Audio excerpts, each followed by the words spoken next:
Rudy Giuliani needs help. He really, really needs help. But I'm not giving him any. Rudy Giuliani was sued for defamation by two election workers, a mother and daughter from Fulton County, Georgia. Rudy accused them of stuffing ballots for Joe Biden back in 2020. This is what Rudy said back on December 20th, 2022. This is just one of the many accusations he made against Shay Moss and Ruby Freeman.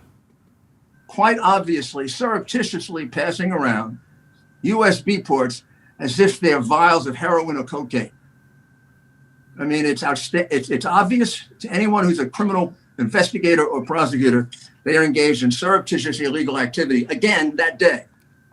And that's a week ago, and they're still walking around Georgia lying. Racist. Just a racist. It was a lie. He made it up, and now he's lost the defamation case. The trial began yesterday to determine how much Rudy has to pay in damages. Yesterday, the jury was seated. They received their instructions, and the trial began. When court adjourned, Rudy walked outside and said the following about these two women. But everything I said about them is true. Do you regret what you did to Ruby? Of course Freeman? I don't regret it. I told the truth. They were engaged in changing votes. There's no proof of that. Oh, you're damn right there is. Stay tuned. Stay tuned. Rudy Giuliani needs help. Again, I don't know if you've been following the defamation suit filed by the mother and daughter. They're Georgia election workers. Rudy is completely out of control, and he cannot stop defaming these two women. He can't stop lying about them, even though he's already been found guilty of defamation. Rudy's depths of depravity knows no bottom. Okay, so he lost the defamation suit. Now the trial this week is about what he has to pay in damages. He's lost. The trial started yesterday. After court adjourns, Rudy can't help himself. He sees a bank of microphones, and he just goes out and defames the two women. He sees Terry Moran from ABC News, and Rudy tells Moran, I have no regrets. He said, I'm going to testify, and when I testify, the whole story will be definitively clear that what I said was true. Everything I said about them is true. And ABC News asked Rudy, do you regret what you did to Ruby and Shay? And Ruby said, of course I don't regret it. I told the truth. They were engaged in changing votes. He just lost the defamation suit, and he begins defaming them again. And Terry Moran, as you heard from ABC News, says there's no proof. And Rudy shot back, you're damn right there is, stay tuned. Today, the judge informed Rudy that he quite possibly defamed the two women once again. Rudy's lawyer, Joe Sibley, apologized to the judge and said, I can't control everything he does. And then Sibley added, my client, as you saw last night, likes to talk a lot, unfortunately. Then he told the judge that Rudy is getting older. Maybe we have to make allowances for him. I don't know what's going on with him. I know what's going on with Rudy. He needs to be locked up and put in prison for the rest of his life. This is, by the way, identical to Donald Trump's defamation lawsuit with E. Jean Carroll. He's found guilty of defamation earlier this year. Hours after he's found guilty of defamation, he goes on CNN and defames E. Jean Carroll again. And she files suit again. Like I keep saying, the question isn't what's wrong with these people. The question is what isn't wrong with these people. Then tonight, after day 2 of Rudy's defamation trial, after Rudy was told he defamed the two women again and might be sued again, Rudy steps outside, sees a bank of microphones, can't resist, and says, I'm not going to talk about the trial because it upsets the judge. It upsets the judge if I talk about the trial. You mean it upsets the judge when you defame the plaintiffs again? Yeah, that's going to upset the judge, Rudy. Rudy said, instead, I'm going to talk about their lawyers. And then Rudy proceeded to talk about how the plaintiffs' lawyers are tied to Hunter Biden. And it's all part of a massive conspiracy. Rudy needs help. And the best way to help this man is to toss him in prison for the rest of his life. How is it possible he walks free? How is it possible that he still has not lost his Washington, D.C. law license or his New York law license? They've been suspended, but they haven't taken those law licenses away from him. I'll get to more of this. I'll get to more of Rudy's courtroom antics in a second. But first, this is the mop-up for December, what is it, the 13th? December 12th. Depends on where you are and when you're listening. I'm David Feldman. Please like this episode so I remain in your feed, and leave a comment and share. This is important that you please share these episodes. I want to remind you, the David Feldman Show is an audio podcast. Take me with you on your next drive by downloading this show on iTunes or wherever you get your audio. Ever since Rudy Giuliani tried to prove election fraud back in 2020, he has been talking from two sides of his mouth, especially when he's in a courtroom. In a courtroom, Rudy is obsequious before the judges. In fact, in the nearly 60 lawsuits that he lost trying to prove election fraud, Giuliani was very careful never to claim before any of the judges that he had evidence of voter fraud. What he said is, we've got lots of theories, we just don't have the evidence. And he'd walk out of the court and, he would behave himself in front of the judge, and then he would walk out of the courtroom, see a bank of microphones, and start saying the complete opposite of what he had just told the judge. He would insist he had overwhelming evidence of voter fraud. And we see this in the defamation trial. We see it. He's very obsequious towards the judge, Beryl Howe, but the minute he goes outside, he talks out of the opposite side of his mouth and says, I will prove that these two women are guilty of election fraud. When he and John Eastman spoke on January 6, opening for Donald Trump, they both insisted there was incontrovertible evidence of election fraud. Make front of the armed thugs who were about to storm the Capitol, they made claims in front of those goons that they would never dare offer in a court of law.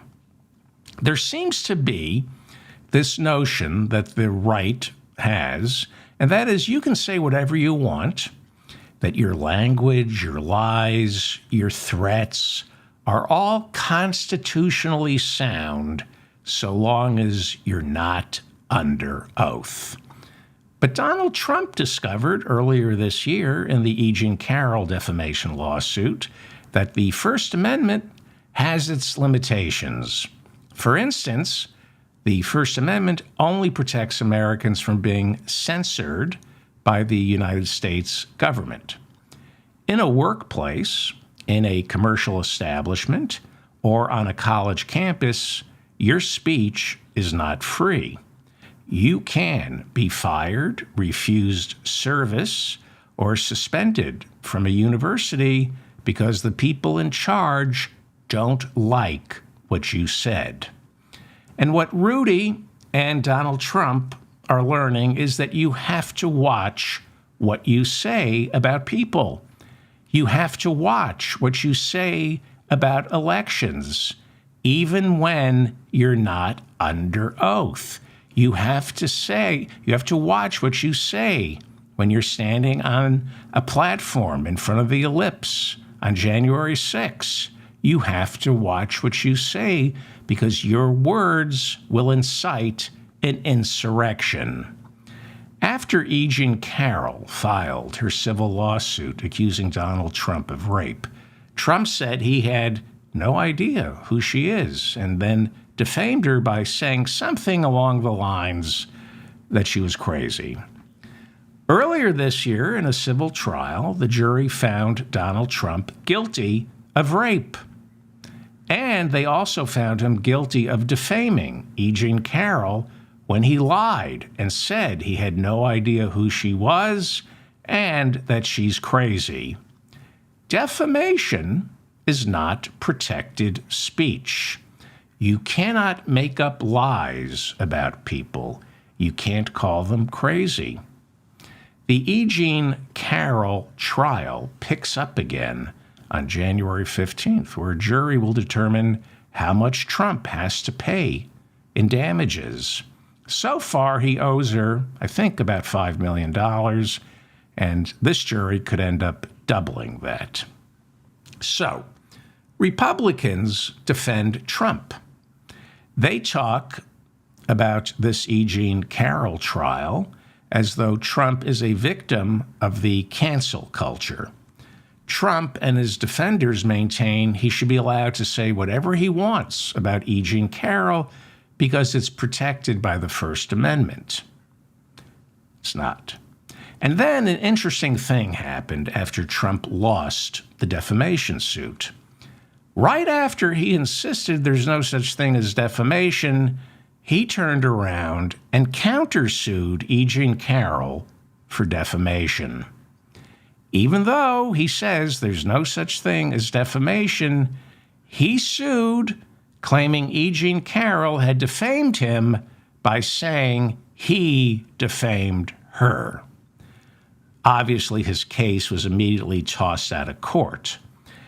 And the lawsuits continue. This is why he's raised hundreds of millions of dollars in the Save America PAC. All of it goes towards his legal fees, and there's no money left because all the man does is get sued or sue. Right now, appeals courts are trying to determine to what extent two presiding judges can gag Trump's speech when it comes to the civil fraud trial in New York and his criminal trial in Washington, D.C. Trump insists he should be allowed to say whatever he wants about those two judges, their clerks, the prosecutors, even the witnesses who are going to testify against him. But prosecutors arguing for the gag orders are saying Trump's speech leads to credible death threats that chills witnesses and potential jurors from stepping forward. Trump thinks the First Amendment permits him to spread lies about the judge in the New York civil trial, to spread lies about his clerk, and lies about the judge's wife. Trump thinks the Constitution protects all kinds of speech, unless, of course, it's speech about Donald Trump. Now, I would play the audio of his then attorney / hitman, Michael Cohen, threatening a reporter from the Daily Beast, threatening him not to write a story about Ivana Trump during her divorce deposition, accusing Donald of raping her. I would play this audio from 2015. It's just too filthy, too menacing. It's hate speech. I will not play you Michael Cohen screaming and threatening a reporter not to write this article about Ivana Trump claiming that Donald raped her. So yeah, Donald Trump loathes the cancel culture, and yet he himself is suing incessantly and threatens to sue for libel and slander ceaselessly. He's always threatening to sue somebody for slander or libel. Plus, as president, he has called for laws to make it easier to sue newspapers for printing lies about him. It's not just Trump who has a tenuous grasp on what is and isn't protected speech. Ron DeSantis says since he became governor, Florida is where woke goes to die. He says liberals are trying to dismantle the First Amendment and force conservatives to worry about everything that comes out of their mouths. And yet, under his leadership, the Florida school system comes in second, right behind Texas, in banning the most books here in the United States. Yet, all we hear from the right is how we need to put an end to the cancel culture.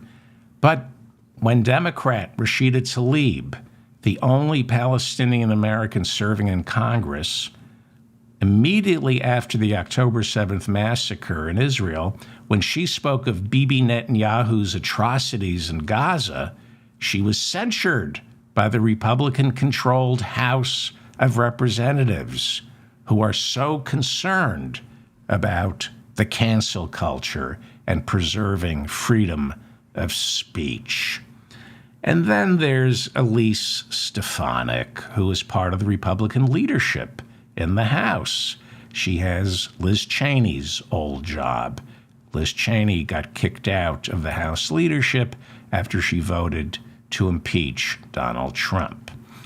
Elise Stefanik made a name for herself last week by grilling the presidents of Harvard, MIT, and the University of Pennsylvania. While the testimony from these three women was staggering in its tone deafness, it's a little hard to watch Elise Stefanik take the moral high ground on anti-Semitism when she is one of Donald Trump's most vocal supporters. Donald Trump, a man, if you remember, who said there were very good people on both sides when white nationalists shouted, "Jews will not replace us," during their march, during their Tiki Torch march through Charleston, Virginia.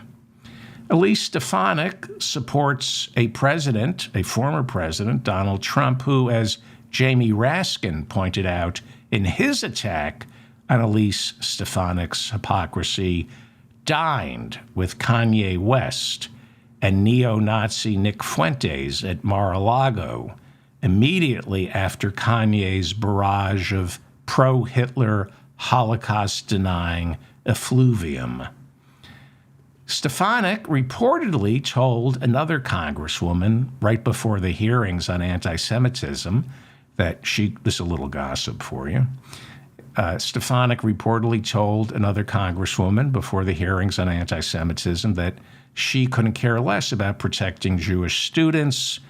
She reportedly said she was only concerned about scoring political points by humiliating three female college presidents who think they're so smart.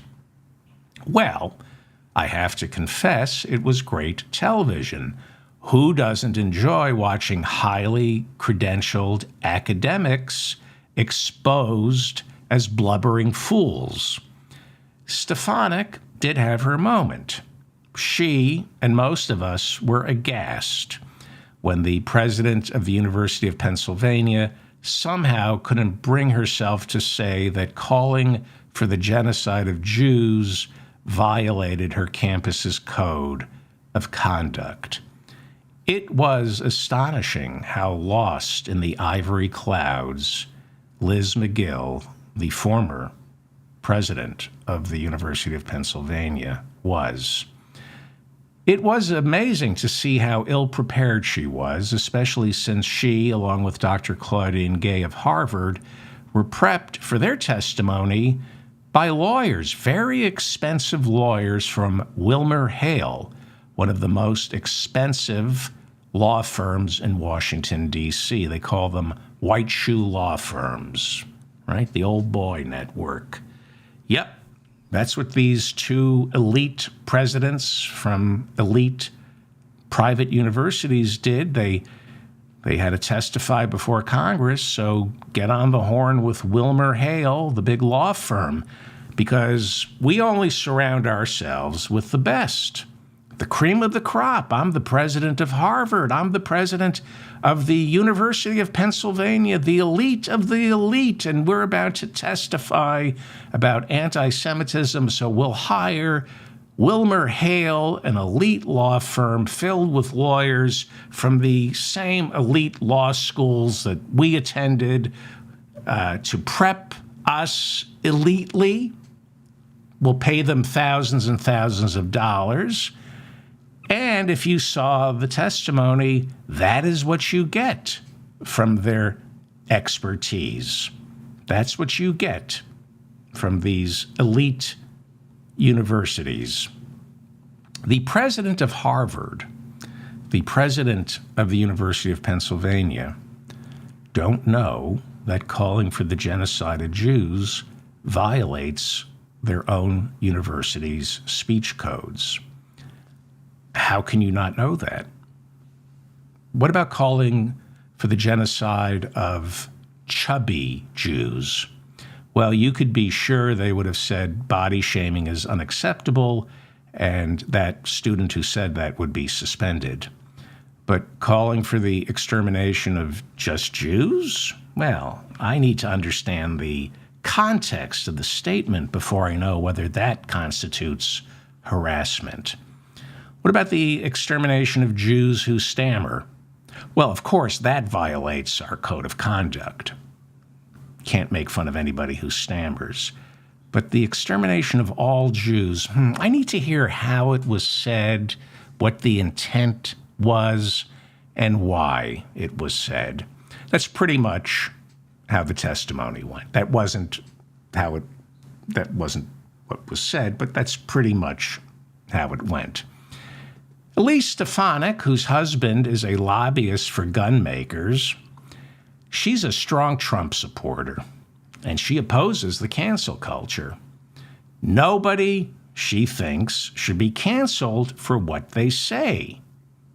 But immediately after those hearings, Elise Stefanik was the first person to call for all three university presidents to be fired for what they said.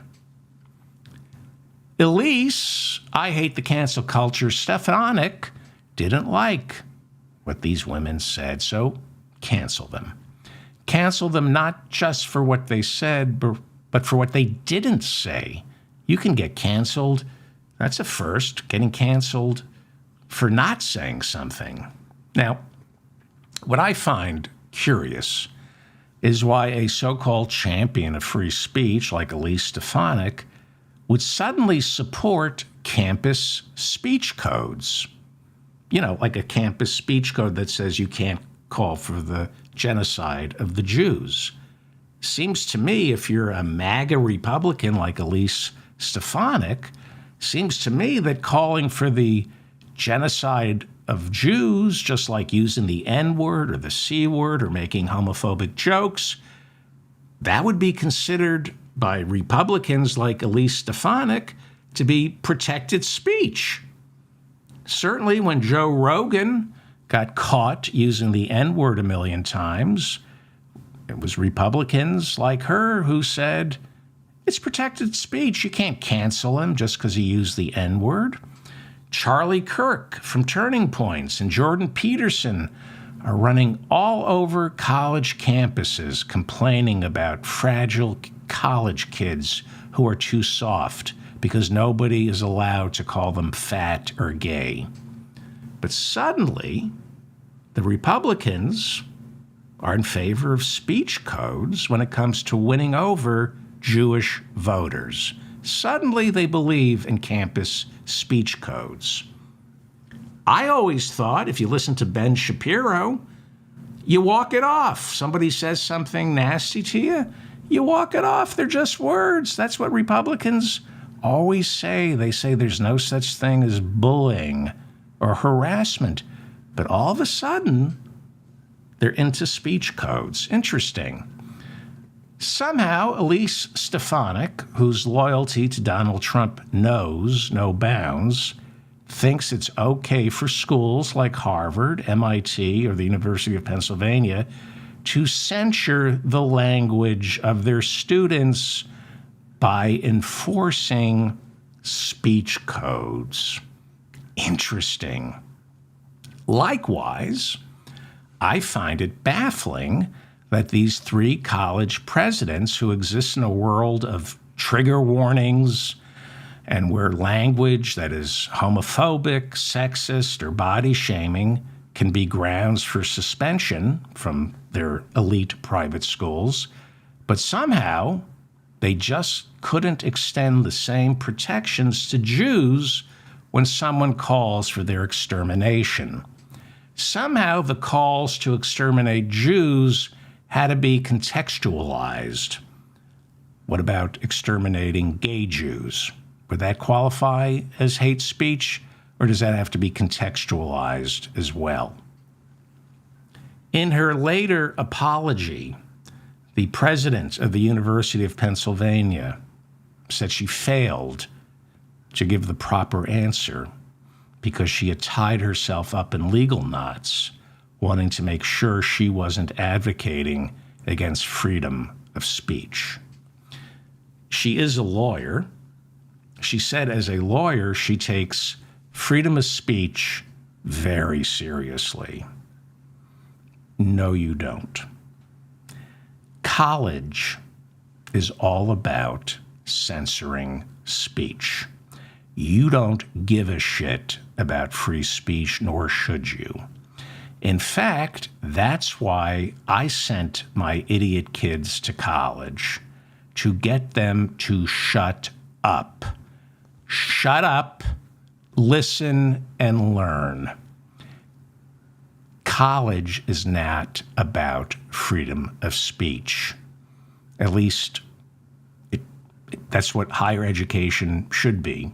It should not be about freedom of speech. Because when you're 18, you're an idiot. Be quiet. Read this book. Higher education is not about free speech. It's about correcting speech. College is about giving people an F for saying the wrong things. College, high school, is about correcting grammar, being told to use the proper words, and to obey the rules of syntax. College is the last place on earth where people should purport to be bastions of free speech. In fact, college is, or it should be, where people are taught to watch what they say, to think, to read, to study before they speak or have an opinion. Yes, there should be a free exchange of ideas, but not all ideas. Some ideas should not be taught. Ivermectin doesn't prevent COVID. Don't teach that. Ideas that are wrong are not protected by freedom of speech. Alchemy, phrenology, spontaneous generation, and the earth being flat, they're not protected speech. Those ideas and anyone teaching those ideas have no place on a college campus, and anyone espousing those beliefs in a classroom or teaching those ideas should be thrown off the earth into the pits of Hades. Don't tell me college is supposed to be a bastion of freedom of speech or where you go for a free exchange of ideas. College is where you go to cut out the noise and learn fundamental truths. And that requires professors, administrators, and yes, college presidents to censor stupidity, to censor illiteracy, to censor willful ignorance, to censor corporate propaganda. Now, you'll notice I'm all over the place here. I hate Elise Stefanik. I hate the three college presidents. I hate everyone who's part of this story, because here's the dirty, dark secret about the cancel culture and freedom of speech. We are all hypocrites.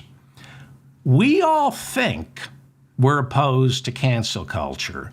We all think we're for free speech. The truth is, all of us are for freedom of speech, and all of us are for the cancel culture. We all think speech should be protected, but eventually our laissez-faire attitude towards free speech gets tested, and we suddenly realize all speech isn't equal. Some speech is dangerous, wrong, defamatory, libelous. We're all against the cancel culture until we're not. The president of the University of Pennsylvania literally got canceled by the people opposed to the cancel culture. And here's the thing, even people like me who don't even think there's such a thing as cancel culture, I'm glad she was canceled. A pox on all of them. All of them.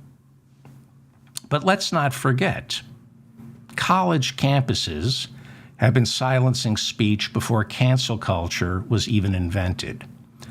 All speech is silenced when it's a threat to the community. You can't interrupt a professor. You can't threaten to punch another student. I hate to break it to you, but writing an essay on why people deserve to die on 9/11 is probably going to earn you a visit from the FBI, and rightfully so. It is generally frowned upon to say or to put into writing that anyone deserves to be killed. If you think that's protected speech, there's something seriously wrong with you. And here's a little heads up. They have found that coworkers or students who keep saying they're going to shoot up the place often end up shooting up the place. People not only need to watch what they say, they need to watch what other people say. Michael Cohen, for example, I talked about him earlier, Trump's old lawyer and henchman, said in 2015 when he was threatening the reporter from the Daily Beast not to print the story about Donald raping his wife, Ivana, Michael Cohen said, "There's no such thing as marital rape." I know Michael Cohen is beloved now, but back in 2015, he went on record and said there's no such thing as marital rape. It might be a good idea not to marry Michael Cohen. You need to watch what people say. And that's what made the testimony of those three college presidents so mind-boggling. A college campus has every right to limit speech. A workplace has every right to limit speech. Speech gets limited all the time because it must be limited.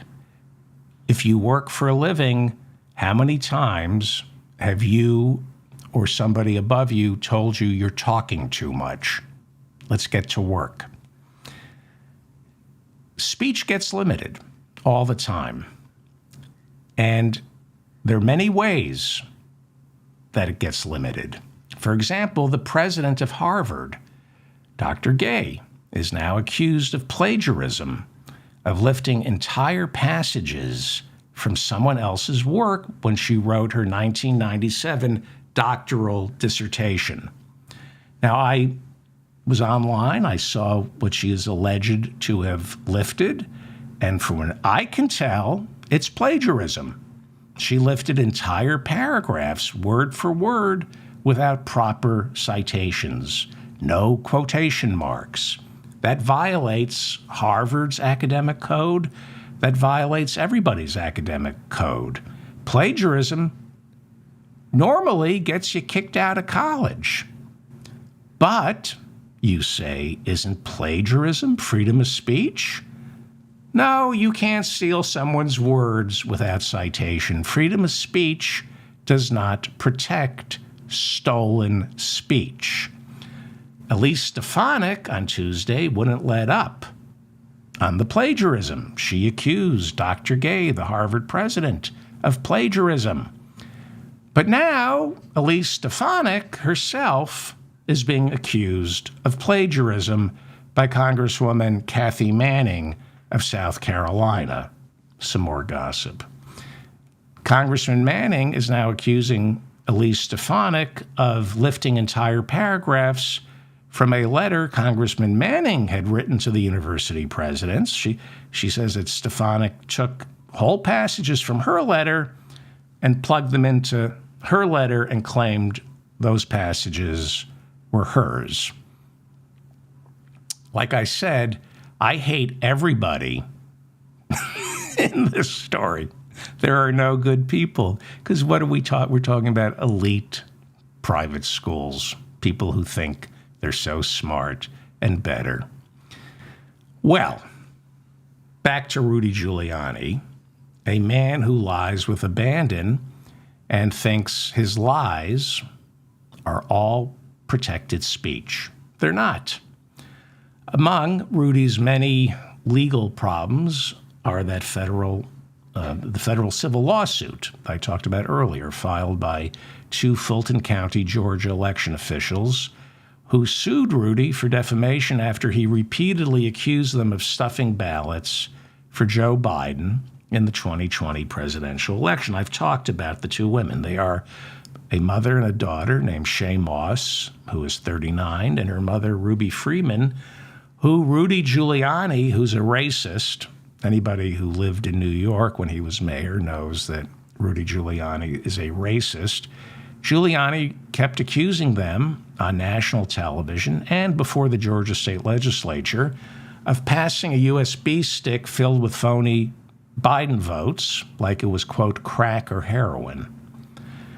Because the mother and daughter are black, Giuliani and Trump resorted to racially tinged language, describing them as hustlers and implying they were drug dealers.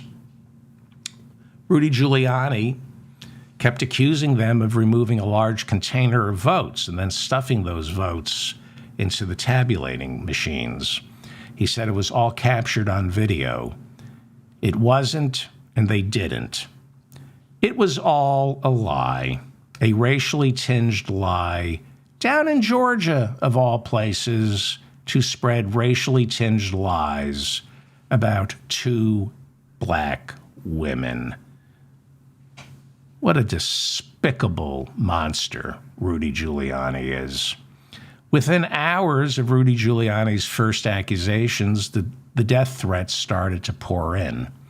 Both Shay Moss and Ruby Freeman received phone and text messages calling them the N-word and the C-word. Someone showed up outside their home trying to make a citizen's arrest. Shay Moss said she was forced to go into hiding, even changed her hair color. She was unable to find work because her reputation had been sullied by America's mayor. She stayed inside, wouldn't go outdoors, and ended up gaining 75 pounds. And they sued Rudy Giuliani for defamation. Now, Rudy's unable to afford lawyers or accountants, and he was unable, therefore, to assist in the discovery phase of this trial. He ended up losing the case by forfeiting, same way Alex Jones lost his defamation lawsuits, by forfeiting. Rudy refused to turn over any evidence. And now the trial resumed this week to determine how much should be awarded in damages.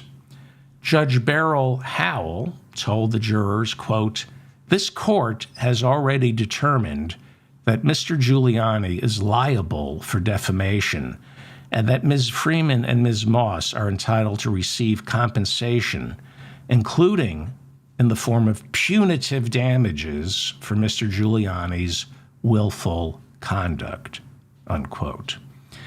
In her instructions to the jury on Monday, Judge Howell said that Rudy is guilty. This is all about trying to figure out how much he owes them. And then she accused Rudy of hiding his assets, of deflating his net worth in order to avoid having to pay damages. Like I said, Rudy Giuliani has refused to turn over his financials. He showed up to the Washington, D.C. courtroom yesterday 20 minutes late. He was immediately reprimanded by the judge, who has pretty much had it with him. The judge has already ordered Rudy to pay the plaintiffs close to $250,000 to cover their legal fees. Rudy is asking for that payment to be deferred. He says he's a little low on cash right now. The mother and the daughter are seeking anywhere between $15 to $43 million in damages. Rudy's lawyers said yesterday that a fine like that would kill him. Giuliani keeps admitting that, yes, he had misrepresented their activity of the mother and daughter, but says the emotional toll taken on them, the threats on their lives, had nothing to do with his words. But in his opening statement on Monday, Von Dubose, the attorney for Shea Moss and Ruby Freeman, played audio recordings of racist phone messages that had been left for the mother and daughter right after Rudy began accusing them of election rigging. The attorney, Von Dubose, said words have consequences. You know, when you stand on the ellipse in front of thousands of armed goons and say today it's trial by combat, that's inciting an insurrection. You would think a former prosecutor would know that. Giuliani continues to insist on his radio show that while what he said about those two women is false, he still insists his speech is constitutionally protected. And for that, he should be locked up for the rest of his life. For spreading that lie about the First Amendment, he should be locked up for the rest of his life. Michael Gottlieb, the plaintiff's other attorney, told the jury that Giuliani owed them tens of millions of dollars because their suffering falls under three legal categories. This is interesting. This is a defamation lawsuit, and there are three types of damages. There's emotional damages, reputational damages, and the third would be punitive damages to punish Rudy Giuliani. It's a civil lawsuit, so you can't lock him up. But punitive damages to make him pay to ensure that he never slanders or defames or lies again. In his opening statement, Joseph Sibley, Rudy's attorney, warned that awarding damages in the millions would be the death of his client. And Sibley admitted that his client had, in fact, defamed the plaintiffs. Sibley said, "My client is guilty, but much of the damage done to them," he said, "was by people who Giuliani didn't even know." His lawyer, Joseph Sibley, said, quote, "He never promoted violence against these women, never made racist statements about them. That was other random people." We've talked about stochastic terrorism, okay? And there is also such a thing as reckless endangerment.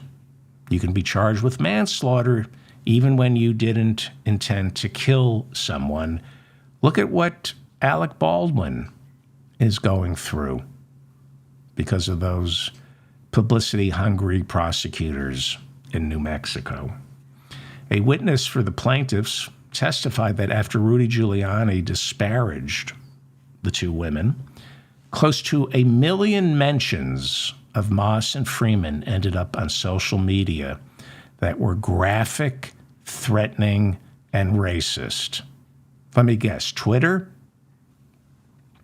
So, let me play Rudy Giuliani again last night. Knowing all this is staggering to see him walk out and say the following. But everything I said about them is true. Do you regret what you did to Ruby? Of course I don't regret. I told the truth. They were engaged in changing votes. There's no proof of that. Oh, you're damn right there is. Stay tuned. Words are weapons. They destroy lives. Rudy will not stop defaming these two women. He has ruined their lives and our democracy. I don't care that Rudy Giuliani is going to be 80, that he's most probably an alcoholic, that he's broken, and desperate. Lock him up for the rest of his life and bury him in a dumpster out by the Meadowlands when it's time for him to check out, because Rudy Giuliani is human garbage. I'm David Feldman, reminding you to stay strong and protect the weak. Thank you for listening to this. If you enjoyed any of this, please hit the like button so I remain in your feed. Please leave a comment. I read all your comments. And I did get something wrong about the defense budget. I'll have to read it on tomorrow's show. Somebody wrote a very detailed explanation about defense spending. That was fascinating, and I'll read it tomorrow. So leave a comment. Please subscribe to my newsletter, and of course, subscribe to this channel. Thank you to the mods in the chat room for keeping the conversation civil. And I think that covers everything, right? Okay. I look forward to seeing all of you tomorrow, probably around the same time. Thank you so much for listening.